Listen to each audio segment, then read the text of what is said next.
Isyarat-isyarat lain terkait dengan akan terjadinya perang Armageddon. Boleh bisa menyaksikan?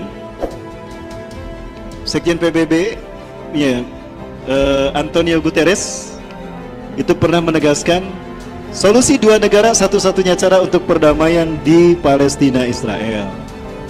Ya, di Yerusalem tanda petik. Bapak Ibu dirahmati Allah, kalau ini terjadi dan solusi ini diterima, Bapak Ibu, maka Palestina akan terpecah menjadi dua. Kalau kita berjalan menuju West Bank, tepi barat, ke kanan itu ke Ramallah. Nanti ada petunjuk arah Ramallah. Itu kampung halamannya Yasser Arafat dan makamnya Yasser Arafat ada di sana. Nah, itu akan menjadi wilayah Palestina, ibu kotanya Ramallah. Ini tawaran dari Antonio Guterres, Sekjen PBB.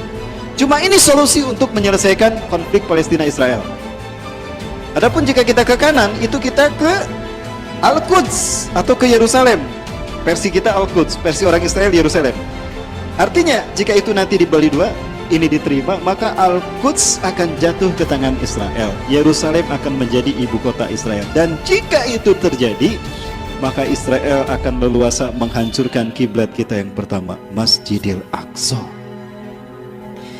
Ini akan memicu marahnya umat Islam. Di saat itulah Allah akan memberikan hukuman kepada Israel. Nah, ketika perang melawan Persia, Iran, ini berarti kita perang melawan Rusia, karena Rusia dia membantu Persia, Iran, dan juga perang melawan Israel. Dan Dr. Bassam Nahjar menyebutkan Israel akan hancur 2022 berdasarkan beberapa asumsi. Ya, jika Israel hancur berarti Persia dan Rusia pun kemungkinan besar hancur. Nah, ini perang Armageddon. Tidak terbayang bagaimana nuklir berseliweran. Nah, tapi ini baru pertama. Kenapa? Karena setelah itu akan perang lagi. Nah, ketika perang melawan ini, Amerika punya dendam kesumat pada Rusia, kan? Dan Amerika pun sebetulnya sudah capek menjadi budaknya Israel.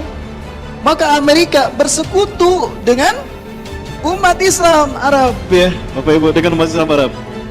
Tapi sebelumnya coba Bapak Ibu coba lihat pertemuan utusan Amerika Serikat dengan petinggi Taliban. Nah, ini yang pernah datang ke Indonesia, yang pernah makan-makan bersama Pak Yusuf Kalla dan Pak Anies Baswedan, ya.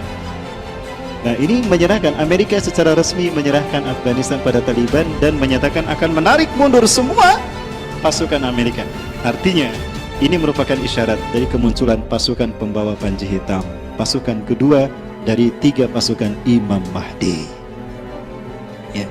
Dan mereka inilah yang akan menjadi pengawal pertama Imam Mahdi ketika pembaiatannya pertama.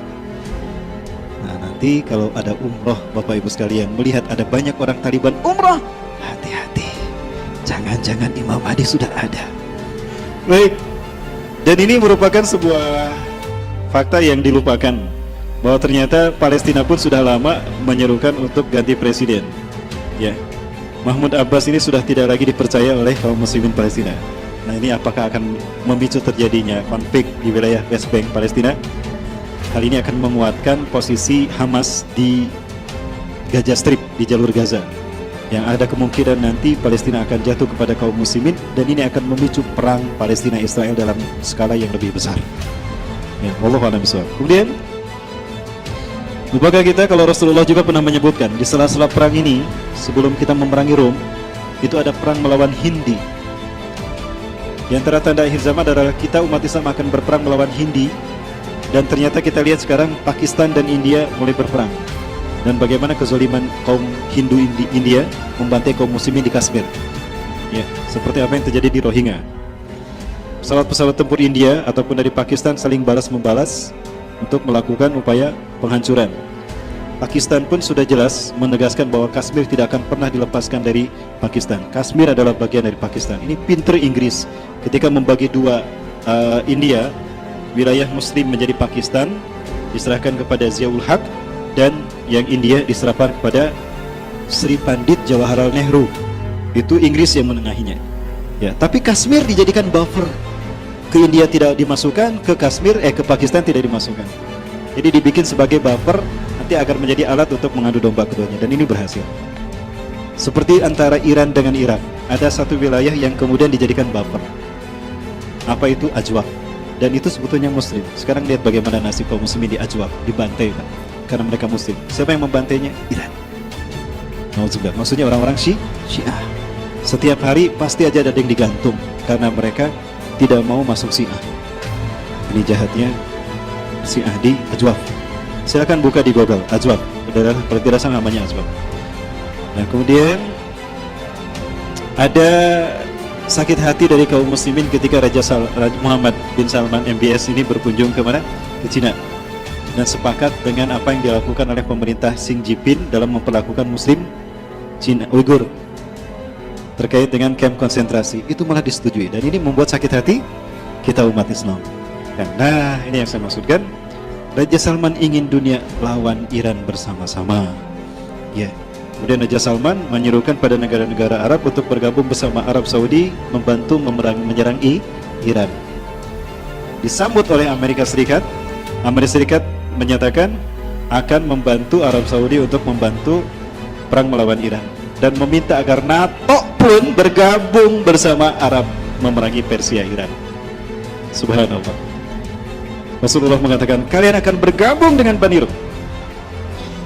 Ya. Tashtarikuna bir-Rum tuqatiluna aduwwan min waraikum. Kalian akan bergabung dengan Rum memerangi musuh di belakang kalian. Siapa musuh di belakang kalian? Nah, ini. Wa takhuduna hilman taman ma'hum, dan kalian akan mengambil perjanjian yang sempurna dengan Barat untuk bersama-sama memerangi mereka. Perang melawan Iran berarti juga perang melawan Rusia dan Israel. Ini analisa saya pribadi. Mungkin berbeda, silakan Bapak. Perang melawan Iran, Persia, dan Israel ini memberikan sisa ghanimah yang banyak, luar biasa. Nah, sementara ghanimah itu hanya diberikan pada orang yang beriman, pasukan yang beriman. Nah, Rum tidak kebagian. Sakit hati Rum. Akhirnya diam-diam mundur dan berkhianat kepada pasukan umat Islam, pasukan Arab. Diangkat salibnya. Salib menang, salib menang, salib menang. Kata siapa salib menang? Didorong, jatuh, mati. Yang mendorong ditangkap dan mati juga. Nah, disitulah berpisah antara Romawi dengan umat Islam. Ya, mereka kemudian membentuk persekutuan. Ya. Hum yuqatilunakum tahta samanina raya. Mereka bergabung dan memerangi kalian di bawah 80 bendera. Satu bendera 12.000 pasukan. Berarti 960.000 nanti. Nah, mereka inilah nanti yang akan menguasai Turki. Namun persekutuan ini terjadi setelah Rom ini dan kaum muslimin betul-betul berhasil menghancurkan Persia dan sekutu-sekutunya. Salah satunya adalah Rusia. Ya, bukan hanya Israel, Bapak Ibu sekalian. Sekarang sebetulnya sudah memanas hubungan antara Amerika dengan Rusia. Artinya memang sudah mungkin juga akan terjadi perang, sehingga persekutuan Rusia, Iran, Israel ini tidak menutup kemungkinan akan terjalin ketika perang melawan Arab dan Amerika, juga NATO. Ya, Turki juga sama.